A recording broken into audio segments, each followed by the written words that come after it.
प्रधानमंत्री की नोटबंदी सबसे अहम घोषणा थी। आज तक दोबारा चर्चा इस सदन में नहीं हुई कि नोटबंदी से किनको बेनिफिट मिला, किनको नहीं मिला, नोटबंदी से देश और किसान और महिलाओं की कितनी क्षति हुई, व्यापारियों की कितनी क्षति हुई और मजदूरों के हालात क्या हुए। कुंभ की बात है। प्रधानमंत्री जी हमारे हिंदू के सबसे बड़े सनातन के विचारधारा कहते हैं कि मैं सबसे बड़ा हूं। मैं एक बाबा का नाम नहीं लूंगा लेकिन कोट करता हूं। उन्होंने कहा कि जो जो लोग मरे हैं वो मोक्ष चले गए। तो मैं चाहता हूं कि लगभग बाबा और नागा और जो नेता वहां जाते हैं और जो बड़े पैसे वाला, उनको भी डुबकी लगा के मर जाना चाहिए ताकि इन लोगों का कल्याण हो जाए, ये मोक्ष पे चल गए। भैया सुनिए, अध्यक्ष महोदय, 487 करोड़ का बजट हुआ करता था नेहरू जी के समय, और अब 10,000 करोड़ का बजट है सिर्फ एक कुंभ मेला का। जब नेहरू जी के समय कुंभ में लोग मरे थे तो गिनती थी।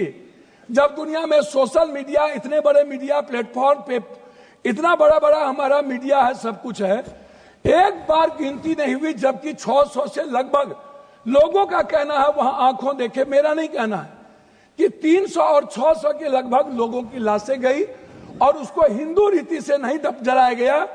क्या हमारे संस्कार इतने गिर गए कि हम हिंदू रीति से उसके लाश को भी नहीं जलाए? बीपीएससी का, यूपीएससी का, एसएससी का, नीट का, जो लगातार हमारे नेता राहुल गांधी इस सवाल को लेके बोलते रहे।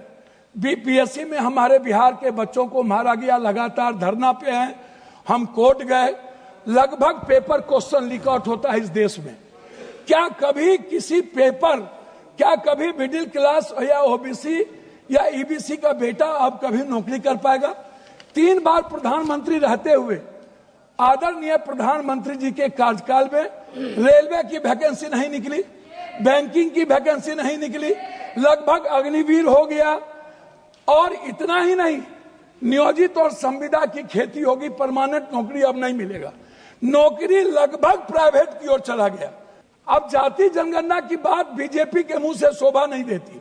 हमारे प्रधानमंत्री बहुत मजबूत हैं। नेपाल के बॉर्डर पर पूरा का पूरा चीन का एयरपोर्ट बन गया, पूरा। सर पोखरा में जाके देखिए, वहां के सैनिक चैन की उतरते हैं। सर एएसआई के एजेंट क्या कर रहा था? सर भूटान के मंत्री चीन में आज 15 दिनों से क्या करते हैं? बांग्लादेश दुश्मन, नेपाल दुश्मन, पाकिस्तान दुश्मन, वियतनाम दुश्मन, वियतनाम चला गया, ताइवान चला गया, चीन हमारा दुश्मन, सबसे बड़ा दुश्मन चीन। आप देख रहे हैं देश लाइव, देश की आवाज। धन्यवाद अध्यक्ष जी। मैं आभार प्रकट करता हूं और माननीय राष्ट्रपति महोदय जी के अभिभाषण पर बोलने के लिए खड़ा हूं। एक कहावत है हम लोग के बिहार में, सूप बाजत बाजत चलनियो बाजे, भाग गए वो। और हमाम में सब नंगे, हट डाल पर उल्लू बैठा, अंजामे गुलिस्ता क्या होगा। इन लोगों के कैरेक्टर को अभी हम बोलेंगे नहीं, वो चले गए। तो इन लोगों को हम इतना से जानते हैं, क्या क्या बोलते हैं ये, क्या क्या करते हैं झारखंड में, और कहाँ इनका ननिहाल खानदान, सब हमको बोलना नहीं चाहिए। महोदय, हम शुरू करते हैं। बार बार चर्चा होती है बिहार की। प्रधानमंत्री जब से आए, अभी परसों प्रधानमंत्री जी ने कमला नगर में बोला कि हम इमरजेंसी में यहीं रहते थे और जमुना का पानी हम पीते हैं डेली। आप रिकॉर्ड उठा के परसों के स्पीच का सुनिए कि हम जमुना का पानी पीते हैं, हम कमला नगर में ही रहते थे। प्रधानमंत्री जी हमारे कहाँ कहाँ रहते थे, कहाँ नहीं रहते थे, हमको आज तक समझ में नहीं आई कि गुजरात, जो गांधी और पटेल के गुजरात, जो मोहब्बत की नगरी और लोकतांत्रिक व्यवस्था में वसुधैव कुटुंबकम और मानवता के लिए जो प्रतीक थे, आज वो गुजरात गांधी से हटा करके, पटेल से हटाकर उनको नाथूराम गोडसे और नए गुजरात की परिभाषा से परिभाषित की गई, शुरुआत किया गया। और जब आए तो उन्होंने काला धन, जाली नोट 15 लाख रुपया से शुरू की, 2 करोड़ नौकरी, नोटबंदी, जीएसटी, आप उठा करके देख लें, एक भी वादे पर दोबारा इतना प्रधानमंत्री की नोटबंदी सबसे अहम घोषणा थी। आज तक दोबारा चर्चा इस सदन में नहीं हुई कि नोटबंदी से किनको बेनिफिट मिला, किनको नहीं मिला, नोटबंदी से देश और किसान और महिलाओं की कितनी क्षति हुई, व्यापारियों की कितनी क्षति हुई और मजदूरों के हालात क्या हुए। अध्यक्ष महोदय, जीएसटी के को आप उठा के देख लीजिए, हर व्यक्ति के जेब से पेन, कलम, दवात, पेंसिल, चाय पत्ती, नमक, तेल, सब्जी, दाल, साड़ी, चप्पल, सब चीज पर 3 गुना जीएसटी। ये पैसा मिडिल क्लास के नीचे से लिया जा रहा है। पूरे देश में मिडिल क्लास के पास पैसे नहीं बचे, ना तो नोटबंदी के बाद और ना इतने करे जीएसटी लागू होने के बाद। तो नोटबंदी और जीएसटी को आधार कहता, लोग कहते हैं हंडी के एक चावल से पता चलती है कि चावल पक गई। अब प्रधानमंत्री जी तिबारा आ गए, 3 बार देश के लोगों ने इन्हें बनाया। हम आपसे कहना चाहेंगे कि अभी जो कुंभ की बात है, प्रधानमंत्री जी हमारे हिंदू के सबसे बड़े, सनातन के विचारधारा कहते हैं कि मैं सबसे बड़ा हूं। मैं एक बाबा का नाम नहीं लूंगा लेकिन कोट करता हूं। उन्होंने कहा कि जो जो लोग मरे हैं वो मोक्ष चलेगा। तो मैं चाहता हूं कि लगभग बाबा और नागा और जो नेता वहां जाते हैं और जो बड़े पैसे वाला, उनको भी डुबकी लगा के मर जाना चाहिए ताकि इन लोगों का कल्याण हो जाए। ये मोक्ष पे चले जाए, भैया सुनिए, मोक्ष में चले जाएं। बाबा लोग वो बोलते हैं कि बाबा ने कहा कि मोक्ष में चले गए, तो मैं चाह रहा हूं कि ऐसे बाबाओं को मोक्ष में चला जाना चाहिए। दूसरी बात, मैं अंडरस्टैंड यंग, वो साधु संतों बाबाओं को आशीर्वाद दे रहे हैं, बाबाओं को आशीर्वाद दे रहे हैं। जी जी जी, मैं भैया, दूसरा बात, उन्होंने अंडरस्टैंड यंग को ही उन्होंने 2000 करोड़ का लगभग उन्होंने ठेका दिया, जबकि 13 में 19 में इन्हीं को कुंभ मेला का ठेका दिया गया था। 4 लोग लगे, सारे मैनेजमेंट, टेक्निकल मैनेजमेंट से लेकर के सारे चीज इन्हीं को था। ये कौन है, इन पर क्या इंक्वायरी होगी। अध्यक्ष महोदय, 487 करोड़ का बजट हुआ करता था नेहरू जी के समय, और अब 10,000 करोड़ का बजट है सिर्फ एक कुंभ मेला का। जब नेहरू जी के समय कुंभ में लोग मरे थे तो गिनती थी।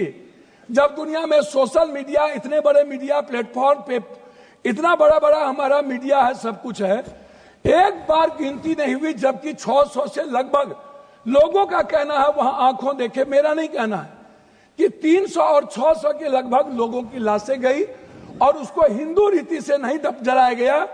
क्या हमारे संस्कार इतने गिर गए कि हम हिंदू रीति से उसके लाश को भी नहीं जलाए? इस जानकारी का कोई आधार है? अब मैं दूसरी बात नहीं करूंगा पप्पू जी, मैं दूसरी बात, अगर इस पार्लियामेंट से कहेंगे इतनी बड़ी संख्या, इस जानकारी का आधार देंगे या आप ये कह देंगे आधार ही के रूप में 300 और 600 लोग मर गए?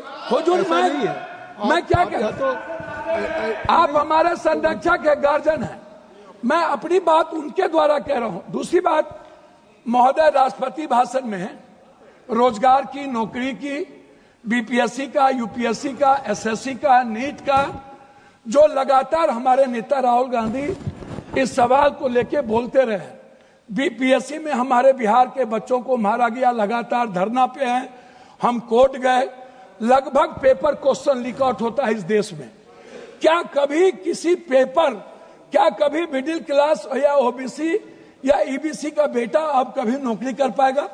3 बार प्रधानमंत्री रहते हुए आदरणीय प्रधानमंत्री जी के कार्यकाल में रेलवे की वैकेंसी नहीं निकली, बैंकिंग की वैकेंसी नहीं निकली, लगभग अग्निवीर हो गया। और इतना ही नहीं, नियोजित और संविदा की खेती होगी, परमानेंट नौकरी अब नहीं मिलेगा। नौकरी लगभग प्राइवेट की ओर चला गया। तो प्राइवेट में तो अध्यक्ष जी आरक्षण है नहीं, तो ओबीसी, ईबीसी, एसटी, एससी का बच्चा तो गया। आपने तो हमला कर दिया है आरक्षण पर, 67% आरक्षण नहीं देंगे। अब जाति जनगणना की बात बीजेपी के मुंह से शोभा नहीं देती। मैं कुछ और नहीं कहूंगा, मैं सिर्फ इतना कहूंगा बिहार के बारे में कि जब बिहार की चर्चा होती है, जब ये लोग करते हैं, अभी मैं आपको एक ऐसा चीज दूंगा अध्यक्ष महोदय, एड्रल इंडस्ट्रियल सॉल्यूशन कंपनी, ये निजी कंपनी में सहारा इंडिया भी आता था। सहारा इंडिया लगभग 3 करोड़ लोगों का पैसा अभी झारखंड, आप तो किसी भी स्टेट के साथ सौतेलेपन का व्यवहार करते हैं। आप तेलंगाना देखिए, बेंगलोर देखिए, झारखंड देखिए, झारखंड का आप जीएसटी का पैसा नहीं देते हैं। झारखंड की बंद पड़ी फैक्ट्रियों का आपके रीजन में बंद हुआ। झारखंड में आप झारखंड की इकोनॉमी की स्थिति क्या है, आप उस पर चर्चा नहीं करते हैं। आप बंगाल पे भी चर्चा नहीं करते हैं। बिहार की जीएसटी का पैसा नहीं मिलता है। तो जो लोग ये बात उठाते हैं, मेरा कहना क्या है अध्यक्ष महोदय कि एजुकेशन पर कितना बजट आप देखेंगे, ये मेरे पास है महोदय, 2014 में 7.4, 2024 घट के हो गया 6.4, 19 में 2020-21 में 6.6 की गिरावट आ गई आर्थिक विकास दर में। महंगाई की स्थिति आप देख लीजिए सर, ये कहते हैं ना लगभग 84 से 86 करोड़ को आप कौन सा चावल दे रहे हैं आजादी के बाद, कौन सा? 84 करोड़ 5 लाख चावल पर यह देश पैदा हुआ है। हम 140 में 84 करोड़ जीडीपी की बात करने वाला है। हम उनसे पूछना चाहेंगे कि मेरे रुपये की गिरावट कितनी है, मेरी वैल्यू कितनी है, कृपया और पर कैपिटा इनकम। सर वही हम आपसे है 9 मिनट हो गया। 9 मिनट। सर मैं बिहार के बारे में कह के बंद करता हूं जब आप कह रहे हैं। तो मेरा कहना आपसे ये है, अभी तक भी तो आप बिहार के, मेरा कहना ये है कि आप की जो विदेश नीति है, अभी बांग्लादेश, सर वही आ रहा हूं सर, बांग्लादेश गए थे आईएसआई के चीफ, 3 दिन वहां रहे। भूटान की आधी सरकार चीन में थी। हमारे प्रधानमंत्री बहुत मजबूत हैं। नेपाल के बॉर्डर पर पूरा का पूरा चीन का एयरपोर्ट बन गया, पूरा। सर पोखरा में जाके देखिए, वहां के सैनिक चैन की उतरते हैं। सर एएसआई के एजेंट क्या कर रहा था? सर भूटान के मंत्री चीन में आज 15 दिनों से क्या करते हैं? बांग्लादेश दुश्मन, नेपाल दुश्मन, पाकिस्तान दुश्मन, वियतनाम दुश्मन, वियतनाम चला गया, ताइवान चला गया, चीन हमारा दुश्मन, सबसे बड़ा दुश्मन चीन। अब कंक्लूड करें सर, कंक्लूड करें प्लीज। हम सर बिहार के बारे में सिर्फ आएंगे सर, मेरा आग्रह है 2 मिनट सर, 1 मिनट, कि बिहार में क्या मिला? सर हम भीख मांगा क्या गया नहीं बिहार मिला? के द्वारा, क्या नहीं मिला? सर मेरी बात सुनिए ना, विशेष राज नहीं मिला, विशेष पैकेज नहीं मिला।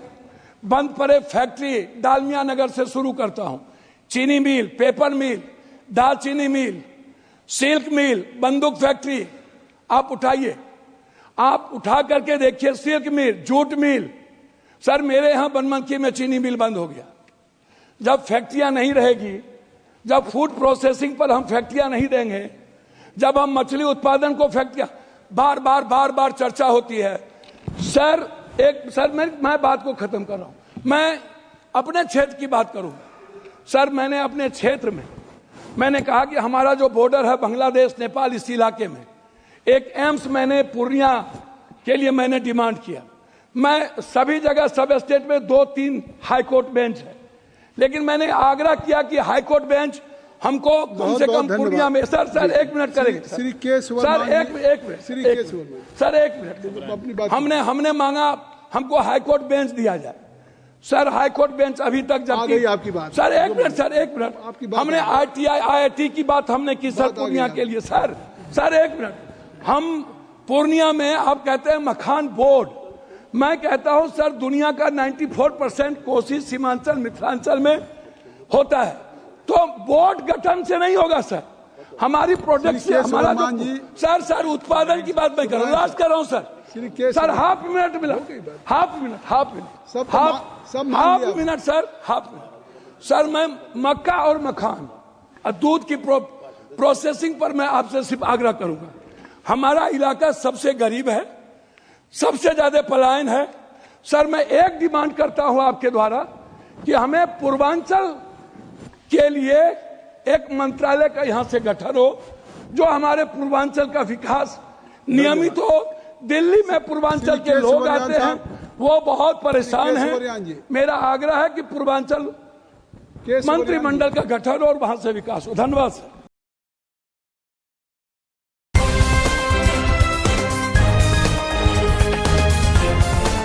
देश और दुनिया की तमाम छोटी और बड़ी खबरों के लिए हमारे चैनल को सब्सक्राइब करना न भूलें और बेल का बटन जरूर दबाएं।